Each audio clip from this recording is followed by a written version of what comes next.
wish I could fly. I wish I had a lot of money. I wish I had a lot of time to study. I wish I had more time to study English. I wish you told me the news. I wish you listened to me very carefully. I wish you listened to me very carefully. Unatumia hivyo.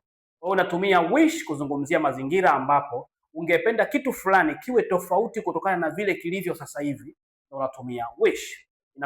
Inazungumzia ni past, inakuwa inatumika katika past situation, lakini inazungumzia present. Ndio kusema she wishes she had a lot of money.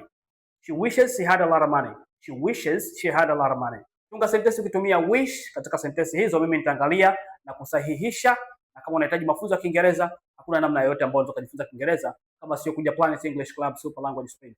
Utafundishwa Kiingereza peke yako, masomo yote yanaendeshwa darasani na kwa njia ya mtandao popote ulipo duniani. Kila mtu anafundishwa peke yake. Hiyo ndio good news. Kila mtu anafundishwa peke yake, na kwamba unajichagulia muda wako peke yako wa kufundishwa.